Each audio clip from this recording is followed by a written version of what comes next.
Welcome to the Bookworm Duo, where we explore a variety of books. Let's get started. Today, we are looking at a topic that usually makes people want to run for the hills. We are talking about unexpected, catastrophic, life-altering change. Right. It is the one thing we spend our entire lives trying to insure ourselves against. Yeah. But, it is perhaps the only guaranteed human experience.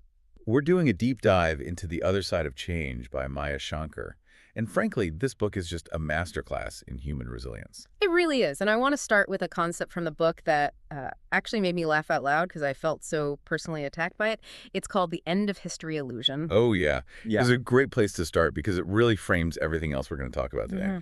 So the end of history illusion is this psychological phenomenon where we all just walk around believing that the person we are right now is the finished product. Right. Like, if I ask you about who you were 10 years ago, you'll say, oh, I was an idiot. I had bad hair, I had terrible opinions, I dated the wrong people. But if I ask you about who you'll be in 10 years, you think, well, I'll be basically me, just with slightly more gray hair. Yeah, we acknowledge that we have changed, but we completely fail to imagine that we will change.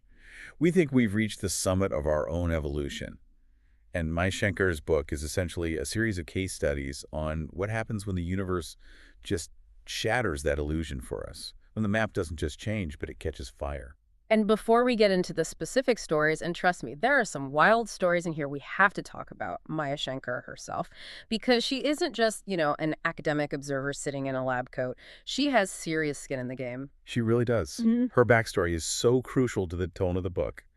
Before she was a cognitive scientist working in the Obama White House, she was a violin prodigy. And I don't mean she was just good at high school band. I mean accepted to Juilliard at 9 years old.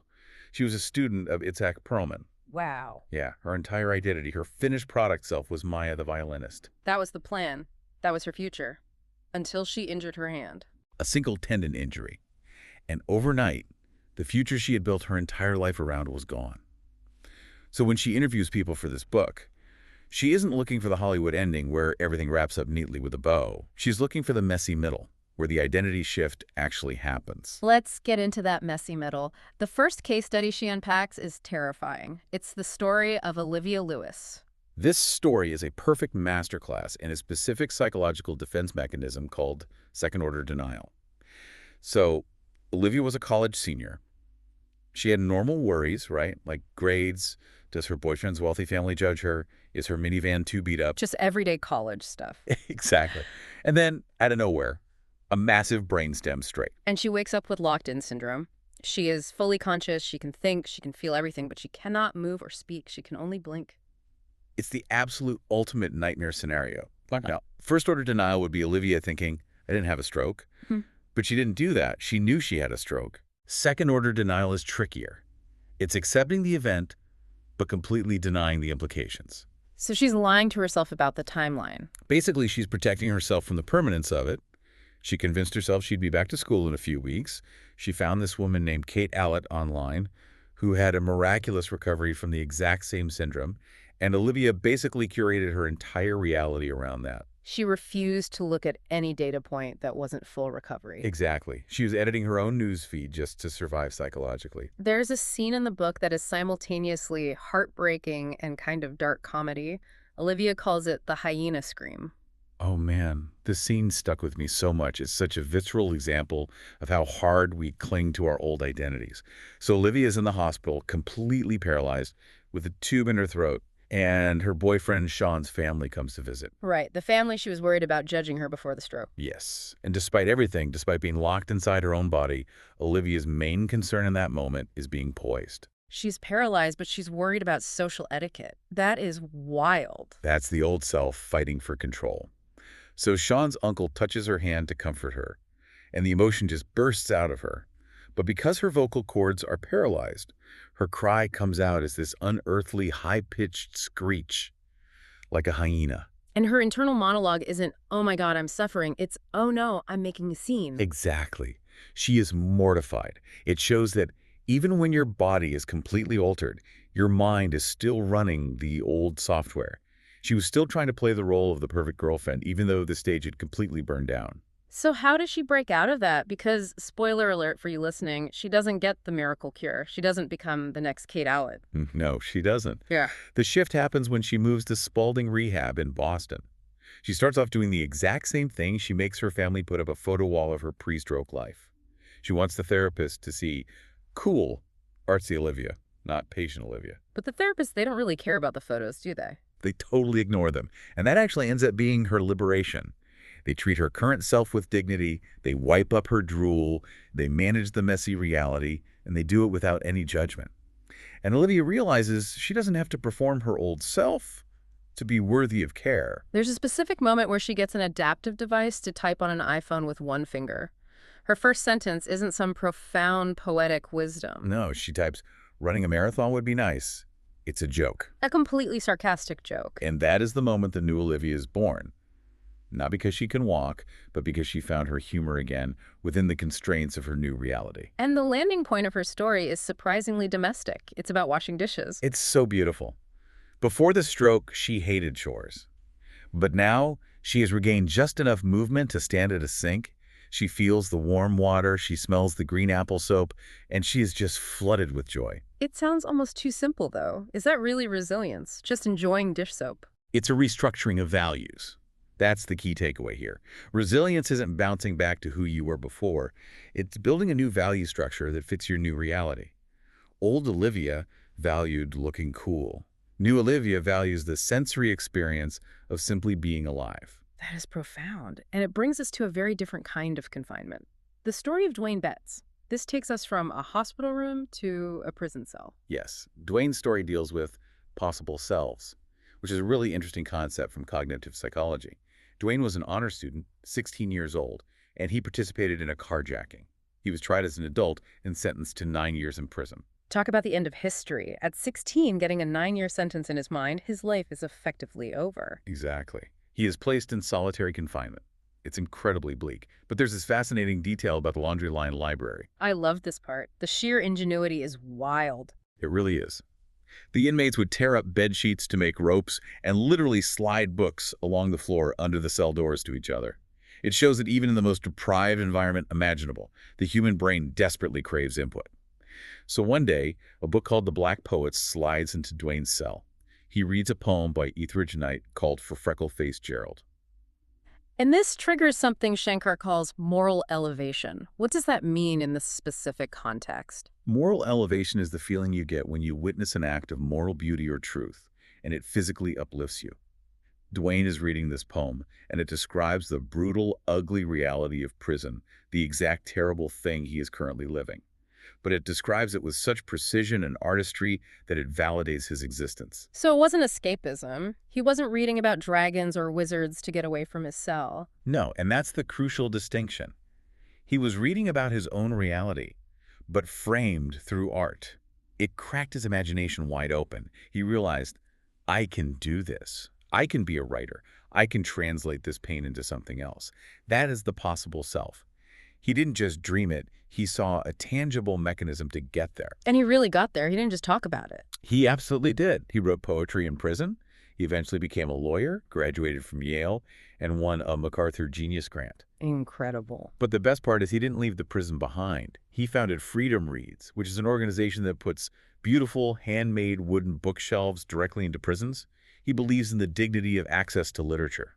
He's trying to create that exact moment of moral elevation for the next kid sitting in that cell. It's interesting that both Olivia and Dwayne had to let go of a previous identity to survive their environments. But what happens when the problem is entirely inside your own head? The book moves into a section on mental spirals with two people, Ramsey and Tara. This section hits really hard for anyone dealing with anxiety. Let's look at Ramsey first. He wakes up one day and develops tinnitus, which is a constant ringing in his ears. There is no cure. He spirals entirely into the why me narrative. He is constantly fighting the noise, viewing it as this hostile intruder that has ruined his life. And his turning point comes from a Woody Allen movie, of all things. Hannah and Her Sisters. It's bizarre, but highly effective.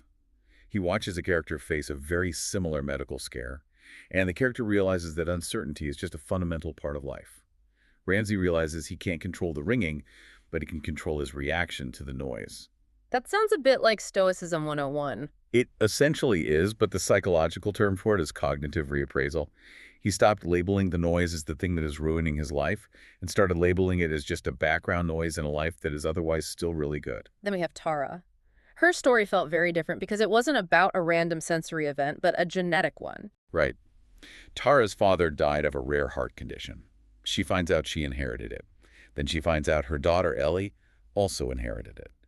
Tara's reaction to this trauma is to go into avoidant attachment. Which means what, practically? It means she built a massive emotional wall. She loved her daughter, obviously, but she kept a core part of herself locked away. She was physically present, but emotionally bracing for impact 24/7. She genuinely thought she was protecting herself from the inevitable pain of future loss. But she was actually just robbing herself of the present joy. Exactly. The walls keep the pain out, sure, but they keep the love out too. She eventually sees her daughter Ellie living this vibrant, completely fearless life despite the diagnosis. And Tara realizes, I'm the one who's sick, not physically, but emotionally. So she decides to actively dismantle the wall. That is a terrifying choice, though, to say, I'm going to love this person with everything I have, knowing full well I could lose them. It's the bravest thing you can do. It's accepting vulnerability as the basic cost of admission for love. Let's pivot to a story that feels like it was ripped straight out of a Christopher Nolan movie. Ingrid Rojas Contreras. She loses her memory after a bike accident in Chicago. This is my absolute favorite case study in terms of pure philosophy. Ingrid gets hit by an open car door while biking and suffers severe amnesia. Complete blank slate. She doesn't know who she is. But here's the massive twist. She doesn't feel panic. She feels relief. How can losing your identity be a relief? If I lose my keys, I panic. Because identity is heavy. Ingrid came from a Colombian family with a lot of intergenerational trauma. Lots of secrets, mystic traditions. Her grandfather was a curandero, a healer.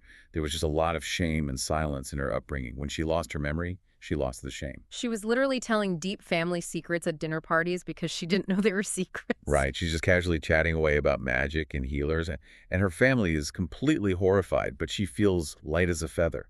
She used this brilliant analogy in the book. She said, identity is like a game of Jenga. The tower of wooden blocks. Yes. The accident completely knocked her tower over. But as her memory slowly started to return, as she started rebuilding the tower, she realized she didn't have to put every single block back in. She could just leave the shame block on the floor. Exactly. She could consciously choose which parts of her history to integrate and which to discard. It suggests that our sense of self is much more of an editorial choice than we realize. We are the editors of our own story, but usually we're just too afraid to cut scenes. Speaking of cutting scenes, the next story is about someone who wanted to cut a scene from her life desperately but couldn't. Marianne Gray. This is arguably the heaviest story in the entire deep dive today. It is. In 1977, Marianne was driving and an 8-year-old boy suddenly ran into the road. She hit him and he was killed.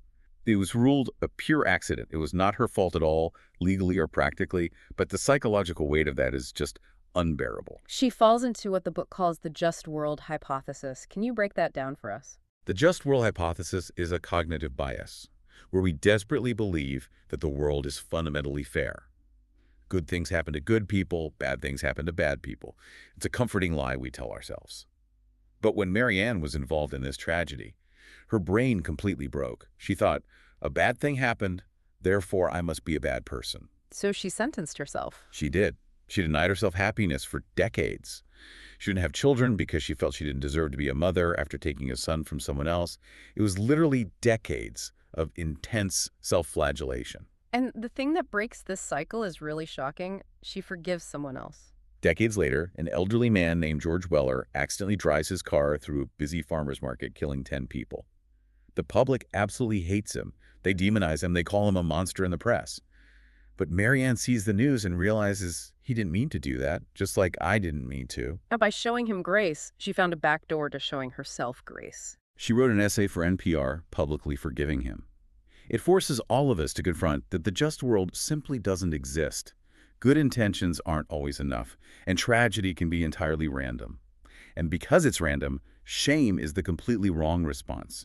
Grief, yes, but not shame. This act of extreme public vulnerability helped her finally release her own shame. We've gone through strokes, prison, amnesia, and accidental death. The book ends by bringing the microscope back to the author herself, Maya Shankar. It's a very fitting end to the book. Maya had to face another end-of-history moment in her own life. She had built a new possible self around being a mother. But due to medical complications with antibodies, she found out she could not safely carry a child. So she and her husband Jimmy turn to surrogacy. They meet a surrogate named Haley, and it's going perfectly. Haley gets pregnant with identical twin girls. They are all in. They are naming the babies, planning the nursery, mapping out the rest of their lives. They are living in that future. And then a sudden miscarriage of the twins. It's the profound loss of a future that felt totally guaranteed. And this is where I got a little skeptical reading the book, honestly, because her husband Jimmy suggests she make a gratitude list. If I'm grieving a miscarriage and you tell me to be grateful, I might throw a lamp at you. Oh, absolutely. On the surface, it reeks of toxic positivity. Like, just look on the bright side. But Shankar explains why it actually worked for her, and it's deeply nuanced. It wasn't about ignoring the grief at all. It was about widening the aperture. Meaning what, exactly? Well, grief gives you severe tunnel vision. All you can see is the loss. It consumes your whole field of view. The gratitude list forced her to look at the periphery. She realized she still had a loving husband, an amazing career, a podcast where she helps people. It didn't fix the pain, but it contextualized it. Yeah. It reminded her that the loss was a part of her life, not the sum total of it. She also talks about connection as a tool. She shared this exact story on her podcast. She did. And she said by doing that, she felt hugged by the world. And I think that brings us full circle to the core message of the book. Change tends to isolate us. We feel like we're the only ones whose map has caught fire.